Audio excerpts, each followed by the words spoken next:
Sebuah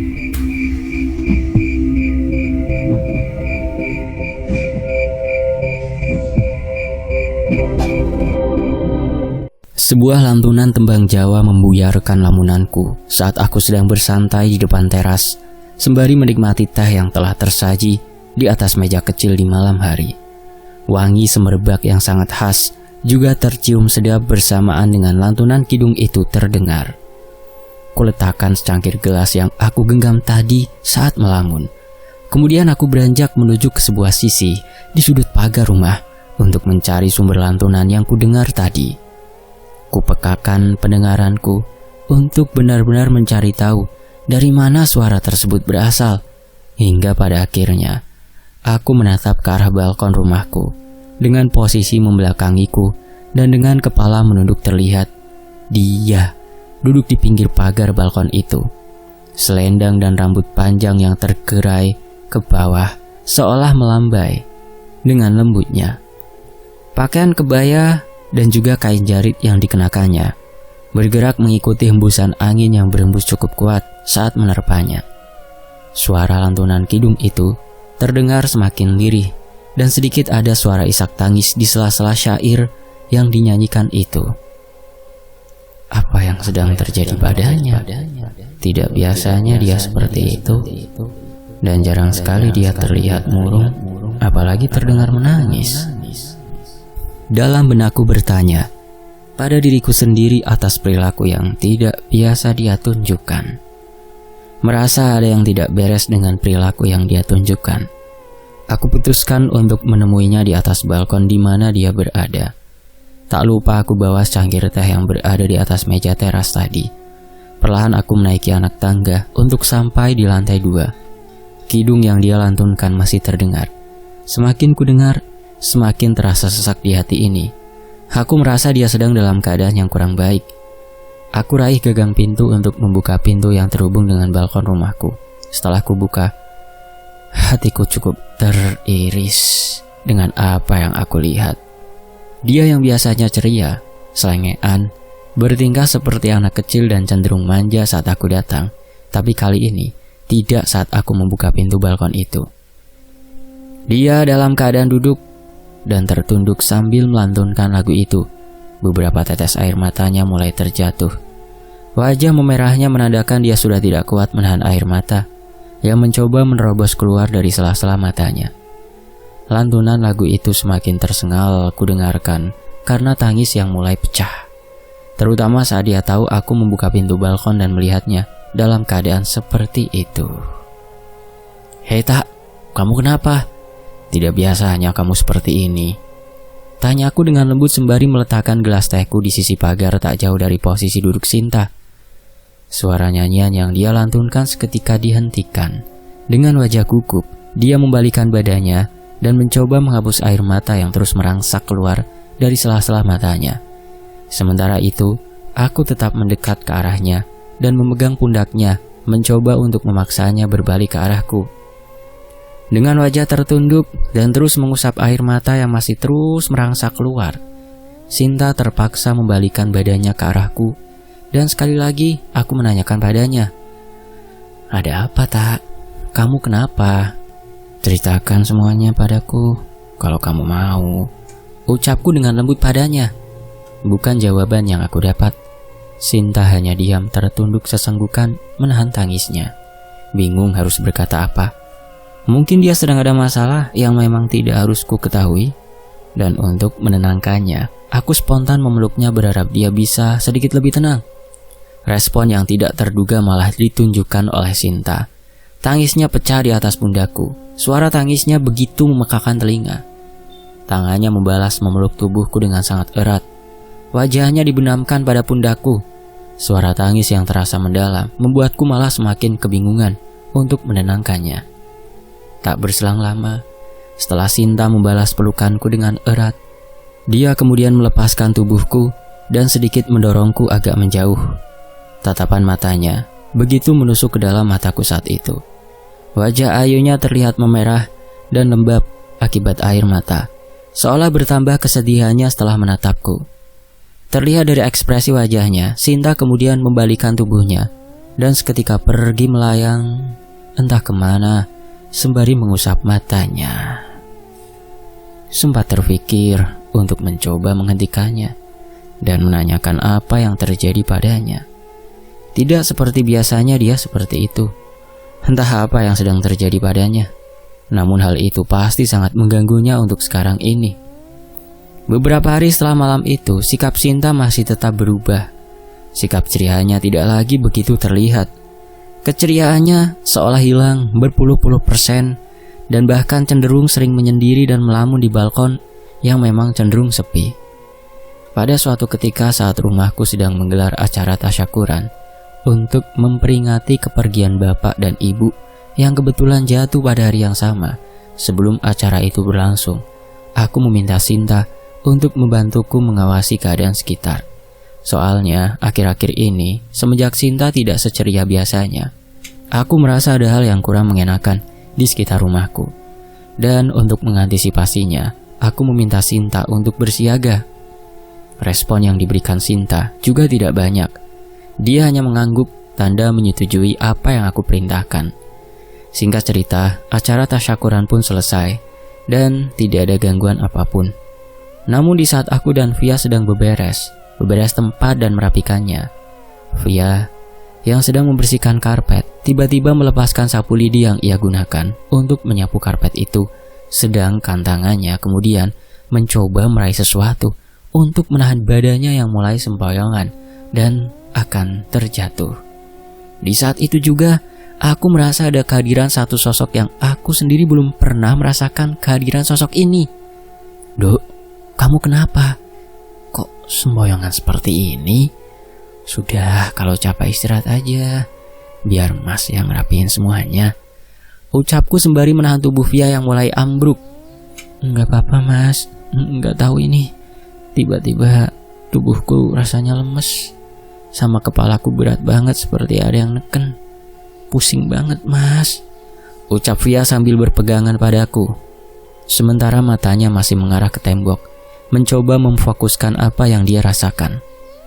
Aku sama sekali tidak berpikir negatif, karena pada saat itu aku masih mencoba membenahi pikiranku untuk fokus pada hal-hal yang positif. Mengharapkan hadirnya buah hatilah yang membuatku mencoba untuk selalu positif dalam hal apapun. Saat aku mencoba membantunya untuk berdiri dan memapahnya untuk menuju ke kamar, tiba-tiba Via muntah dan tubuhnya langsung melemas begitu saja dan membuatnya tergeletak di lantai. Dok, kamu ini kenapa toh? Pak, Bu, tolong bantuin aku. Ini Via malah pingsan. Dalam kebingungan aku mencoba mengangkat tubuh Via, sekaligus memanggil orang tuanya yang kebetulan sedang berada di rumah ini karena ikut membantu acara tasyakuran ini. Saat sedang dibantu oleh kedua orang tua Via, aku kembali merasakan kehadiran sosok itu lagi. Energinya benar-benar kuat. Dan aku juga merasakan energi yang serupa dengan energi dari golongan bangsa Sinta. Sinta? Di mana Sinta? Kenapa dari tadi aku tidak melihatnya, bahkan merasakan auranya? Dalam batinku, aku menanyakan keberadaan Sinta. Setelah dibantu oleh orang tua Via meletakkan Via di atas ranjang, aku kemudian berlari ke arah balkon untuk melihat apakah Sinta berada di sana atau tidak. Dan sesampainya aku di balkon, aku sama sekali tidak melihatnya berada di sana. Padahal beberapa hari berlalu saat aku mencarinya, dia pasti berada di sana. Sinta memang tidak ada di balkon, namun saat aku sampai di balkon yang aku temukan adalah sosok wujud yang berbeda. Seolah menungguku untuk datang ke balkon. Di sana sudah ada seorang lelaki bertubuh gagah dengan pakaian khas Pangeran Jawa. Tubuh harumnya sedikit berbeda dengan yang biasa aku kenal. Lumayan mirip dengan aroma tubuh Sinta, hanya saja harum dari lelaki ini lebih maskulin. Sosok itu hanya berdiri membelakangiku dengan gagahnya. Aku yang merasa kebingungan dengan kehadiran sosok lelaki itu hanya mampu berdiri menatapnya dari pintu dan bertanya padanya. Mohon maaf, siapa Anda? Kenapa berada di rumahku? Tanyaku lirih dari pintu balkon. Sosok lelaki itu hanya berdiri dan sedikit menoleh ke arahku tanpa merubah posisi tubuhnya yang masih membelakangiku. Wajah rupawanya terlihat jelas saat menoleh ke arahku, Tampang seriusnya begitu terpancar dari raut wajahnya. Tawa lirihnya terdengar usai menoleh ke arahku. Namun pertanyaan yang aku lontarkan tadi sama sekali tidak dijawab olehnya. Hanya saja dia mengatakan, "Lepaskan dia dan tidak akan aku ganggu lagi keluargamu," ucap sosok lelaki itu sambil terus membelakangiku. Setelah mengatakan hal itu, dari arah timur tiba-tiba Sinta datang dan langsung melesat ke arah lelaki gagah itu dan hendak memberinya serangan. Namun di saat itu juga lelaki itu juga melesat pergi meninggalkanku dengan cepat. "Kamu tidak apa, Yan? Maafkan aku baru saja ada sedikit urusan." Dengan wajah tertunduk, dengan raut wajah yang masih belum ceria dia berkata, "Tidak apa, Tak. Siapa sebenarnya dia? Kenapa dia berada di sini?" Tanyaku penasaran akan kehadiran sosok lelaki itu. "Tidak, Yan, bukan siapa-siapa. Apa saja yang terjadi selama aku pergi barusan?" tanya Sinta balik kepadaku. "Via, dia pingsan tanpa alasan yang jelas. Padahal dari tadi dia biasa saja," terangku padanya. Aku juga mengatakan pada Sinta kalau aku merasakan ada aura yang mirip dengannya dari tadi. Dan setelah ditelusuri, aku bertemu dengan sosok lelaki rupawan tadi. Aku tetap menanyakan apakah Sinta mengenalnya atau tidak. Dia tetap mengatakan bahwa dia juga tidak mengetahui sosok lelaki itu. Walaupun Sinta mengatakan hal demikian, itu masih belum menjawab rasa penasaranku. Pasalnya, aura dan energinya benar-benar mirip dengan Sinta. Aku merasa dia dari bangsa atau golongan yang sama. Tapi yang masih menjadi tanda tanya besar dalam benakku, apa tujuannya datang ke sini? Apakah pingsannya Via secara mendadak itu adalah ulah darinya? Jika memang itu yang membuat Via pingsan, lantas apa alasannya? Dan ucapannya itu apa maksudnya? Memang aku merasakan energi dan aura yang sama dengan Sinta. Tapi jika dirasakan lebih dalam, sosok lelaki itu ada sedikit rasa kebencian yang cukup baik dia menyimpannya. Setelah kejadian pertemuan dengan sosok lelaki itu, aku putuskan pada malam harinya untuk meditasi dengan tujuan mencari apa sebenarnya yang diinginkan oleh sosok lelaki itu. Tepat jam 1 malam, setelah semuanya tertidur termasuk Via, aku laksanakan sholat tahajud dan sholat taubat. Dan setelah semua itu aku lakukan, langsung aku memposisikan diriku pada posisi duduk bersila menghadap kiblat dan mulai mengkonsentrasikan pikiranku untuk bermeditasi. Tidak lupa, tetap dengan menyebut asma dari Sang Maha Segalanya, aku memulai meditasiku. Kupejamkan mata ini dan kufokuskan semuanya dalam keheningan malam itu. Suara gemericik air dari akuarium yang tadinya terdengar jelas perlahan menghilang. Pandangan yang awalnya gelap perlahan mulai berwarna dan terpaan angin mulai kurasakan. Sebuah bangunan megah terpampang jelas di hadapanku. Sebuah istana yang dulu pernah aku masuki bersama Sinta. Bangunan itu masih sama seperti saat aku pertama dibawa oleh Sinta ke istana itu. Istana berwarna putih emas membuat bangunan itu terlihat semakin gagah dan elegan. Dalam pikiranku sedikit terfikir, kenapa malah tempat ini yang ditampakkan? Apakah ada hubungannya dengan sosok lelaki yang aku temui tadi? Setelah diperlihatkan kondisi megah dari istana Sinta, kemudian pandanganku berubah. Aku ditunjukkan akan kondisi di dalam istana itu, tepatnya di tengah-tengah singgasana dari sang ratu yang tak lain adalah ibu dari Sinta. Kecantikan yang ditunjukkan tak berubah sama sekali. Namun kecantikan sang ratu saat itu diselimuti ketegangan. Kondisi di sana sedang ada sesuatu perselisihan yang sepertinya cukup tinggi. Dengan wajah ayu dan tegasnya, sang ratu meminta putrinya untuk segera menghadapnya. Beberapa pelayan menuntun sang putri untuk segera menghadap sang ratu. Ya, Sinta diminta menghadap ibunya dengan ditemani pelayan-pelayannya. Wajah Sinta juga tidak kalah tegang dengan ekspresi sang ratu. Sepertinya ada sebuah perselisihan di antara mereka saat ini. Dengan melihat seperti ini dalam pikirku, bisa sedikit mengambil kesimpulan bahwa Sinta sedang menghadapi masalah kerajaannya. Tapi dengan ditunjukkan seperti ini masih belum bisa menjawab. Apa hubungannya dengan sosok lelaki yang aku temui di balkon itu? "Wahai ibu, mohon maaf atas ketidaklancanganku ini. Tapi aku mohon padamu, aku tidak bisa melakukan apa yang ibu inginkan. Dengan wajah memerah, Sinta mencoba menahan amarahnya dan menolak apa yang diinginkan oleh ibunya. Entah apa yang sebenarnya sedang terjadi pada kerajaan Sinta ini. Dan dilihat dari raut wajah sang ratu atau ibu dari Sinta, dia sepertinya juga terpaksa memberikan suatu perintah pada Sinta. Namun hal itu harus dilakukan karena untuk keberlangsungan kerajaannya. Tapi putriku, ini semua untuk kebaikan kerajaan kita. Semua bangsa akan tunduk kepada kita jika kamu bersedia. Dengan tegas sang ratu kekeh dengan apa yang dia minta. Iya, aku mau, tapi tidak dengan dia, yang dalam diriku sudah tidak bisa diisi dengan siapapun kecuali dia, ucap Sinta membantah dengan lantang.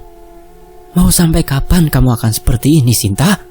Bahkan mendiang dan Ayu pun tidak memperbolehkanmu untuk memiliki hubungan lebih, karena kalian dari golongan berbeda. Sang ratu mencoba menyadarkan apa yang menjadi seharusnya. Saat sedang terjadi perdebatan itu, dari arah lorong istana terdengar suara langkah kaki yang berjalan mendekat. Beberapa pelayan berparas cantik mencoba untuk menghalangi seseorang yang akan masuk itu, namun gagal. Lihat, Bu, adab yang tidak beres begitu terlihat dan engkau masih memaksakan itu. Sembari menunjuk ke arah seorang yang datang itu, Sinta protes pada ibunya. Dengan mengangguk, sang ratu kemudian berdiri dari singgasananya untuk kemudian pergi dari ruangan itu. Kalau dilihat dari raut wajah sang ratu pun, terlihat beliau tidak suka akan kehadiran sosok tersebut. Ayolah Putri Sinta, mau sampai kapan akan seperti ini terus? Kerajaan ini butuh sosok seorang raja baru. Suara tawa seorang lelaki terdengar dari lorong kerajaan itu. Sinta yang masih berada di sana pun dengan wajah kesalnya, seperti ingin menyerang sosok yang akan masuk itu. Namun entah bagaimana, belum sempat diperlihatkan sosok yang masuk ke dalam ruang singgasana itu, Sinta tiba-tiba menoleh ke arahku. Aneh bagiku, karena biasanya ini hanyalah suatu gambaran. Namun di saat itu, seolah-olah Sinta tahu bahwa aku melihatnya dari kejauhan. Dia menoleh ke arahku dan setelah itu, tepat sebelum sosok itu masuk ke ruang singgasana, Sinta melesat seolah terbang menuju ke arahku dengan cepat. Dan karena itu membuat konsentrasiku buyar dan terhentak kemudian tersadar kembali. Saat kembali tersadar dengan posisi terhentak, tubuhku hampir saja terpental ke belakang. Tapi di saat itu juga Sinta menahan tubuhku dan membantuku berdiri dari posisi semula. Kamu kenapa, Yan? Tanya Sinta sembari memandangiku. Kamu tadi lihat aku? Tanyaku keheranan menanyakan penglihatanku tadi. Kamu ini ngomong apa, Yan? Kalau kamu lagi meditasi, seperti biasa aku tidak pernah berani mengganggumu, karena itu proses yang kamu butuhkan, ucap Sinta menerangkan kalau dia sepertinya tidak mengetahui apa yang aku lihat tadi. Oh, iya kah? Iya, sudahlah. Sambil merapikan sarungku, aku kemudian melihat jam dinding untuk melihat jam berapa sekarang. Saat melihat jam dinding, ternyata sekarang sudah menunjukkan pukul 4 pagi, yang menandakan kalau sebentar lagi waktu subuh tiba. Sembari menunggu waktu subuh tiba, aku berinisiatif untuk mencuci wajahku sekaligus berwudu lagi. Dari meditasi tadi bukannya mendapat sebuah petunjuk, tapi yang kurasakan malah menambah banyak tanda tanya di dalam pikiranku. Apa sebenarnya yang sedang terjadi pada kerajaan Sinta? Dan apa yang sedang ditutupi oleh Sinta sekarang ini? Kebiasaan barunya yang selalu murung membuatku semakin penasaran dengan apa yang sedang terjadi. Singkat cerita, jam sudah menunjukkan pukul 7 pagi. Saat itu aku sedang menyapu di ruang tengah. Samar-samar aku mendengar panggilan dari Via di kamar. Nadanya terdengar seperti sedang menahan rasa sakit. Dan karena itu aku pun segera mendatangi Via ke kamar. Mas, badanku kok tidak enak rasanya. Semua sakit sejak tadi malam, ucap Via mengeluh sambil merubah posisinya. Pegal atau gimana Dok rasanya? Tanyaku memastikan apa yang dirasakan oleh Via. Ini Mas, di sebelah sini rasanya sakit banget, pegal, perih campur aduk. Via memiringkan tubuhnya untuk memperlihatkan di sebelah mana dia merasakan sakit.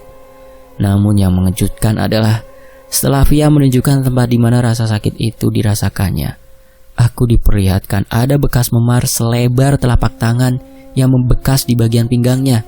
Warna memarnya sudah mulai ungu kehitaman yang menjelaskan bahwa itulah yang membuatnya merasakan sakit. Rasa aneh kembali muncul karena sejak semalam Via tidak pergi dari kamar dan sama sekali tidak ada benturan yang terjadi padanya saat itu juga. Aku yang merasa kebingungan dengan apa yang terjadi pada Via. Lantas aku langsung memberikannya sebuah air yang aku beri doa terlebih dahulu untuk kemudian dibasuhkan pada tubuhnya yang sakit. Dan setelah dibasuhkan pada tubuhnya yang sakit, menurut penuturan Via, awalnya rasa panas dirasakannya. Namun perlahan rasa panas dan sakit itu berangsur menghilang dengan cepat.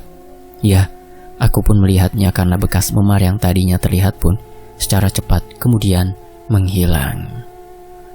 Hal itu menegaskan ada yang sengaja mengganggu. Dan dalam pikiranku tertuju pada sosok lelaki yang kutemui di balkon pada malam hari itu. Setelah kejadian yang menimpa Via, lantas aku kemudian memanggil Sinta untuk menanyakan sebenarnya apa yang sedang terjadi. Karena hal ini sudah menyerang secara fisik pada tubuh Via. Tak, sebenarnya apa yang terjadi di rumah ini? Jika memang ada yang tidak beres, kenapa aku tidak bisa merasakan seperti biasanya ya? Tanyaku pada Sinta.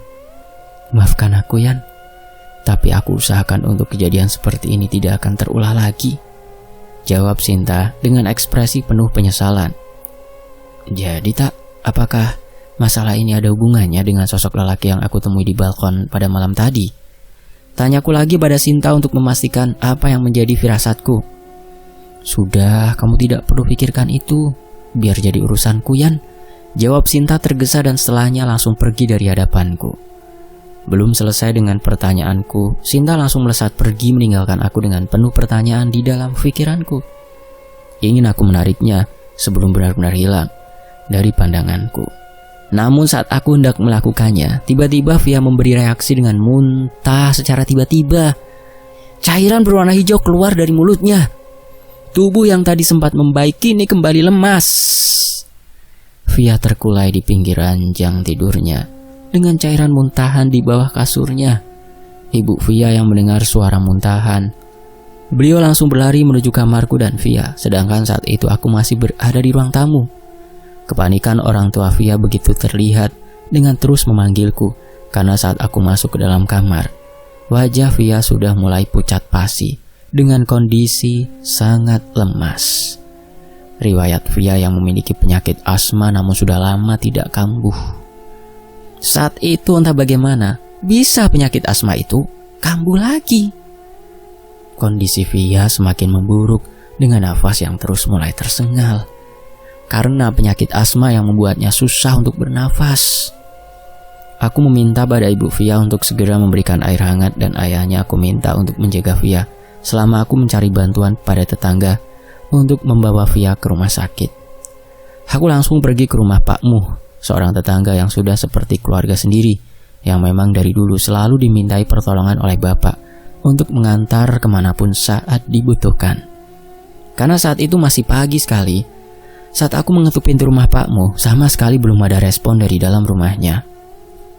Semua masih sepi, tidak ada pergerakan sama sekali. Beberapa kali aku ketuk pintu rumahnya dengan sangat keras. Mungkin bisa terdengar dari beberapa rumah di sekitarnya. Karena kepanikan yang melandaku, aku tidak mempedulikan keadaan sekitar yang aku ingin hanya Pak Muh untuk segera keluar dan menolongku untuk membawa Via ke rumah sakit. Beberapa saat setelah aku terus menggedor-gedor rumah beliau, akhirnya terdengarlah suara kunci mulai dibuka. Tanda ada seseorang dari dalam rumah akan membukakan pintu tersebut. Perlahan, pintu rumah Pak Muh pun mulai terbuka. Terlihat wajah kusutnya dengan mata yang masih terlihat berat untuk dibuka, menandakan beliau baru saja bangun dari tidurnya karena ketukan dariku. Pak, tolong segera bantu saya ya Pak. Antar saya sama Via ke rumah sakit. Via tiba-tiba sesak, wajahnya sudah mulai pucat banget Pak. Dengan nada panik, aku langsung memaksa Pak Muh untuk segera mempersiapkan mobil. Oh iya ya, iya memang kenapa tadinya kok bisa sampai seperti itu. Pak Muh langsung seketika kehilangan rasa kantuk itu. Responnya langsung cepat masuk ke dalam sembari menanyaiku sebabnya. Saya juga nggak tahu Pak, ini semua tiba-tiba seperti itu. Ya sudah, saya tunggu di rumah ya Pak. Saya sekalian siap-siap. Ucapku langsung meninggalkan rumah Pak Muh dengan berlari. Saat aku berlari dari rumah Pak Muh untuk kembali ke rumahku, dan kebetulan rumah Pak Muh ini sangat berdekatan dengan rumah Mbah Margono. Dan mungkin beliau juga mendengar gedoran pintu rumah Pakmu tadi. Beliau juga keluar dari rumah dan melihatku berlari dengan tergesa-gesa. Saat itu juga Mbah Margono langsung bertanya denganku dengan sedikit berteriak, menanyakan apa yang sedang terjadi. Aku hanya bisa menjawab kalau aku meminta Pakmu untuk mengantar ke rumah sakit. Mendengar jawabanku itu tidak banyak tanya lagi. Mbah Margono yang saat itu masih menutupi badannya menggunakan kain sarung yang diselimutkan ke tubuhnya, langsung ikut berlari mengikutiku sembari merapikan kain sarungnya untuk dipakai sebagaimana mestinya. Namun seperti biasa, masih dalam masa genting seperti ini, ada saja yang dilakukan Mbah Margono. Karena saking bersemangatnya beliau untuk berlari mengikutiku sembari memakai sarungnya, tidak terasa ada bagian sarung yang terinjak olehnya yang akhirnya membuatnya tersandung hingga terjungkal ke dalam selokan yang letaknya tepat berada di depan rumahnya. Cara jatuhnya pun kebetulan kepala masuk terlebih dahulu ke dalam selokan, sehingga membuat hanya kakinya yang terlihat menjuntai petakilan meminta pertolongan. Yan, tolong isi Bayan. Aduh, gak bisa bangun iki, teriakan Mbah Margono dari dalam selokan yang memang kecil itu. Aku yang sedang berlari pun kemudian menoleh ke arah Mbah Margono yang ternyata memang benar. Beliau terjungkal dan hanya terlihat kakinya bergerak kanan kiri berusaha untuk bangun, namun terhalang sesuatu. Ya Allah, Mbah, lagi masa genting gini kok ya bisa ada aja tingkahnya pakai petakilan seperti itu. Sambil sedikit menggerutu, aku berbalik arah berlari untuk membantunya.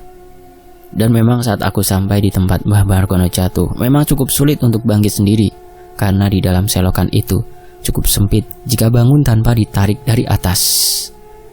Melihat kaki Mbah Margono yang masih bergerak ke kanan ke kiri dengan sarung yang tidak menutupi bagian bawah Mbah Margono karena terjungkal, aku meminta Mbah Margono untuk diam terlebih dahulu. Sambil menahan tawa, namun kesal, aku kemudian menutup bagian bawah tubuh Margono karena celana dalam yang digunakan sudah sedikit koyak akibat terjatuh dan mengakibatkan kantong menyan beliau sedikit terlihat. Jadi bila tidak ditutup akan sedikit gigu, sebab menolong orang tua dengan kondisi seperti itu ditambah bagian celana dalam Mbah Margono terbuka tanpa halangan, yang ada malah enok nantinya. Udah Mbah, diam dulu, ini aku tarik ya. Bantu dorong dari situ, berat soalnya. Aku meminta Mbah Margono untuk siap saat aku tarik. Iyo Yan, siap. Buruan, keburu dingin itu selangkangan Mbah, ucapnya dari dalam selokan. Setelah siap, aku pun kemudian menarik bagian kaki Mbah Margono untuk dapat keluar dari selokan itu. Dan saat aku tarik, memang berhasil naik. Namun entah apa yang menjadi pijakan Mbah Margono di dalam. Saat aku tarik, sepertinya pijakan di dalam selokan itu patah dan membuat Mbah Margono kembali terperosok masuk. Dan saat itu juga aku tahan sarungnya yang bisa aku gapai. Namun sayangnya sarung itu malah robek dan langsung ku tarik. Memang robek, tapi dengan itu Mbah Margono bisa ku tarik keluar. Setelah berhasil, aku suruh Mbah Margono untuk kembali ke rumah saja, berbenah, karena pakaian yang digunakan sudah tidak karuan seperti gembel. Udah ya Mbah, lagi kuburu-buru malah bikin repot aja loh. Nanti kalau mau nyusul langsung ke rumah saja ya. Maafin aku buru-buru Mbah, ucapku sambil beranjak pergi meninggalkan beliau karena terburu-buru. Hehehe, iyo Yan, nanti Mbah nyusul yo. Sepurone malah jadi ngerepotin. Niatnya Mbah mau bantuin malah jadi yang ditulungin, ucapnya sambil cengengesan dan berbalik ke rumahnya. Aku terus berlari menuju rumah untuk segera mempersiapkan barang untuk dibawa ke rumah sakit. Sesampainya di rumah dan masuk ke dalam kamar, aku melihat kondisi Via sudah semakin lemas dengan kondisi nafas tersengal. Sambil menunggu Pakmu datang, aku berinisiatif untuk membuka tabung oksigen yang dulu digunakan oleh mendiang nenekku. Dan alhamdulillahnya, tabung itu masih berisi oksigen. Selang oksigen itu langsung aku arahkan pada hidung Via, berharap akan membantunya dalam bernafas dan menghilangkan sesaknya. Dan benar saja, setelah selang oksigen aku pasang pada hidung, nafas tersengalnya mulai mereda. Melihat kondisi Via dengan nafas yang sudah mulai membaik, memberikan rasa sedikit lega pada batinku. Namun mau bagaimanapun, aku tetap akan membawa Via ke rumah sakit, karena kondisi Via masih tetap saja lemas, walau nafas sudah terkondisikan dengan tabung oksigen. Namun, Tabung itu pun tidak tahu akan bertahan berapa lama jika tidak dibawa ke rumah sakit. Setelah menunggu sekitar 5 menit, Pak Muh sama sekali belum terlihat. Padahal biasanya beliau cukup cepat saat dimintai bantuan.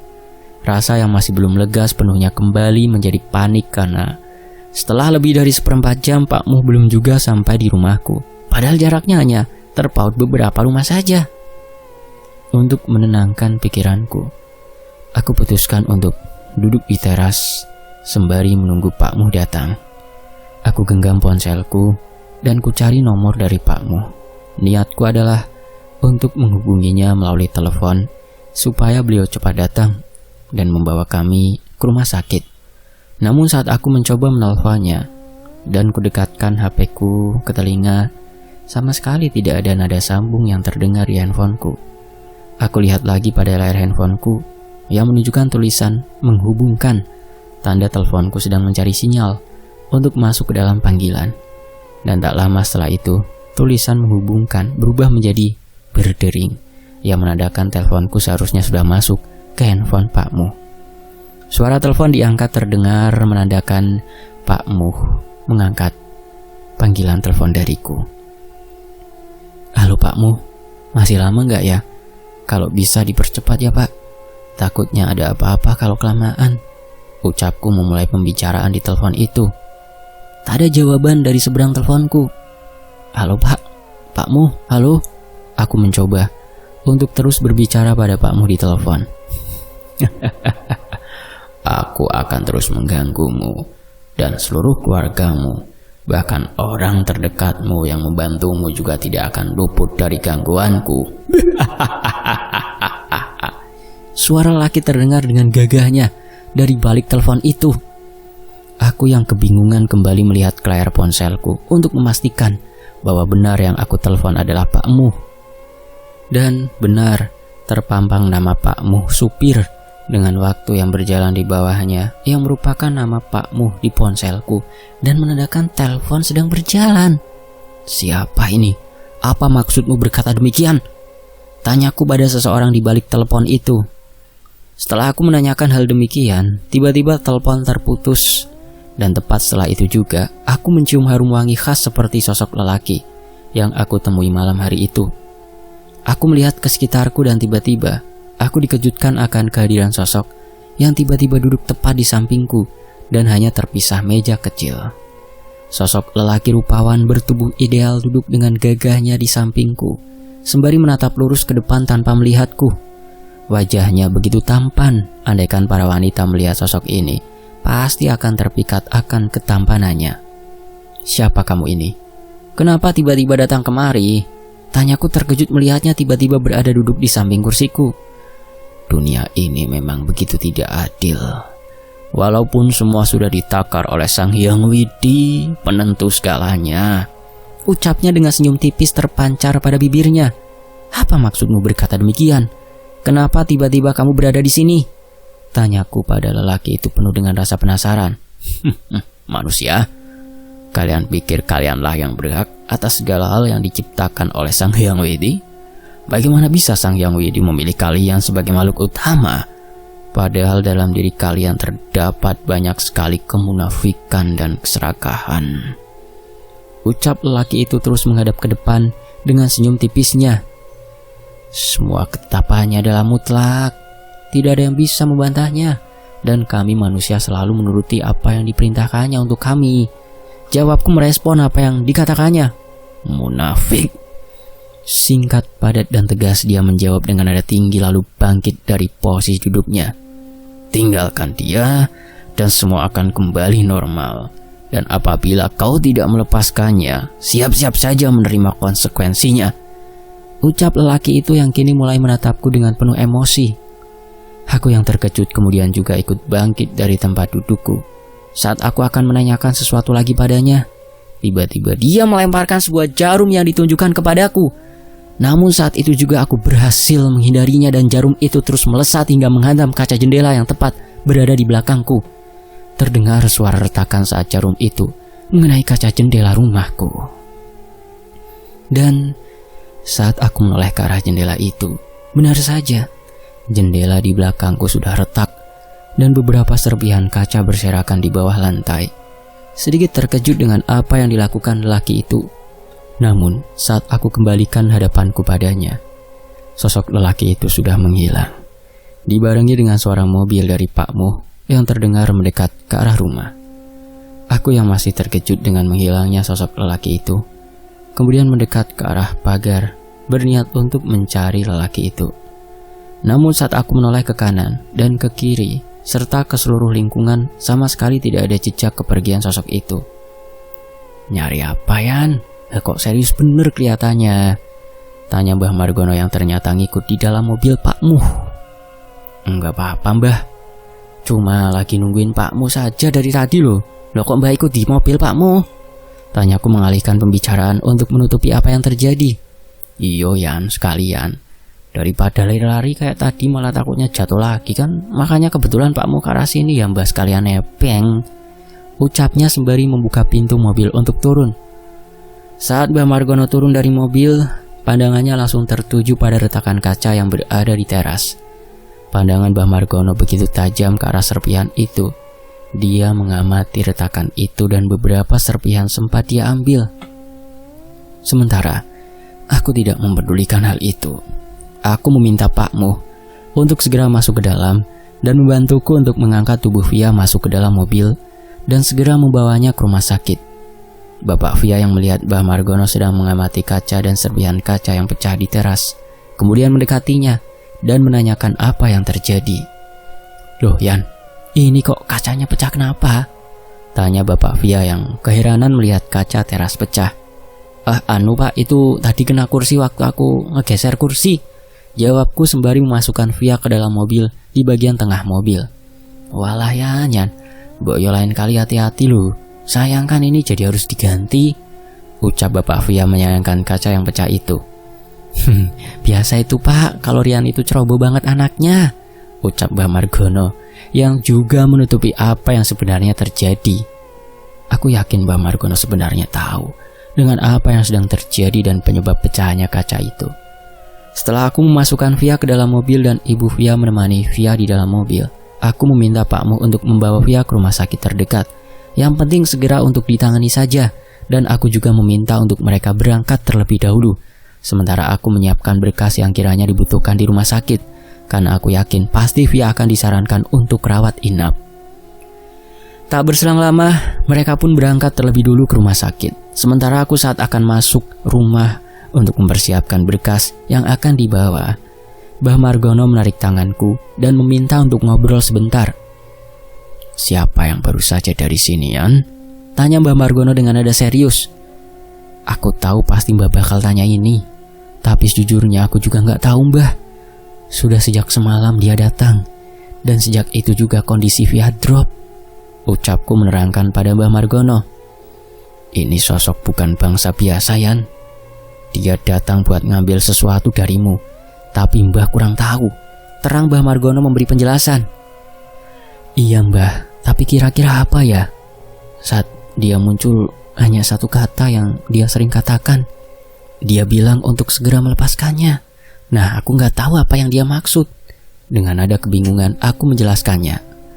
Saat aku menjawab demikian, Mbah Margono kemudian terdiam dan masuk ke dalam rumah sembari melihat ke sekeliling rumah. Sesekali, dia memejamkan matanya dan seolah sedang berusaha untuk merasakan sesuatu yang sedang dia cari.